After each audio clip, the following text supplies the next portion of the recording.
Hi, this is Eric Martin with Board Game Geek. I'm here with Matt Hyland from Devere Games. Hi. Looking at Gretchinz. That's right. By the design team Roberta Fraga, Johan Lemonnier, who designed Captain Sonar. That's right. Now they have something different for us. Maybe you can explain what this is. Sure, I'd love to. So this is a game using the Warhammer 40k property, using their orc creatures, which we know are chaotic and unpredictable and not too smart. They're also aggressive.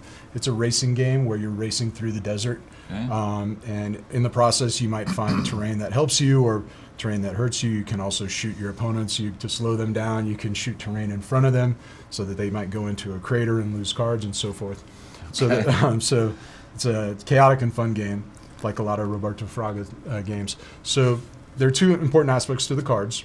First of all, the cards are your terrain, so the terrains do different things. But the cards are also, when you're shooting your opponents or shooting terrain, they're also going to determine your success.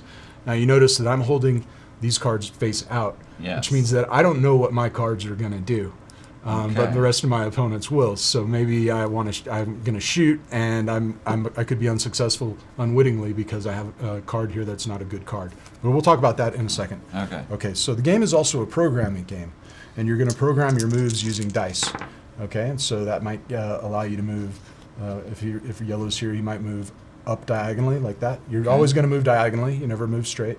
Maybe this one will allow me to draw extra cards. This one would allow me to shoot my opponent. Okay. That's the Eye of Mork. When the Eye of Mork is here, I can hold my cards up and say, okay, how many success cards do I have, which are these red firing cards? Okay. And the opponents have to answer honestly, right? So then I know. So then I know what my probability is of succeeding next time I want to shoot, right? And then there's also you can play clans. It's an optional thing. If you roll your clan ability, it allows you to use your clan ability here. Okay. You can deal out the clans at random when the game starts, and I think that covers all of the movement. So when you're programming your rolls, everybody's going to start rolling frantically like this, okay, until you get the moves that you want. And once you get everything into your tableau, if you're first, you will, wah! And everybody else has to stop, and they're stuck with the results that they get. Okay. So it might force you to shoot if you know that you don't want to shoot because you have a bunch of bad cards, or it might shunt you into a terrain card that is going to have a negative effect, and so forth. Okay. When you're moving onto the terrain cards, they're going to do different things.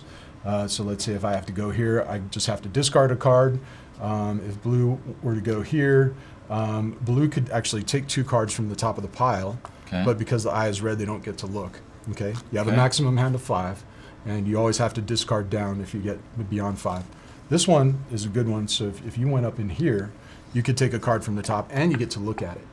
So you what's on the other side? Yeah. So then you kind of stack it or keep track of it, so you know that when you play that, you're likely to succeed. Okay. Now, when you're shooting, what's going to happen is you're going to take 2 cards from your hand here and throw them down, and hope that both of them are the red success cards. So like if I do that, all right, good.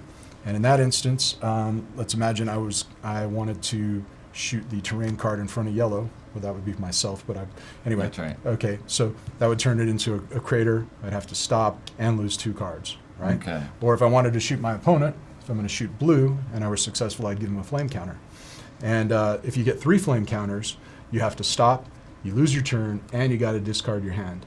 So it's a huge bummer. You don't want that to happen.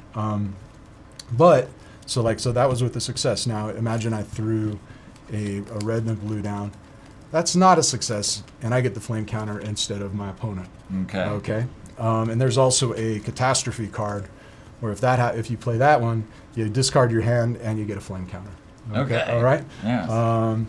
And so the game moves through 7 levels. So every time you move into a new space, you're going to put out 3 new terrain cards. So the cool thing is, you also are not going to always know what terrain is ahead of you. Some of the terrain does good stuff, like this one. It's a magic card, and it allows you to take 1 card from each of your opponents. So you can take all their take a red card and put it in your hand. Right. Stack your own deck.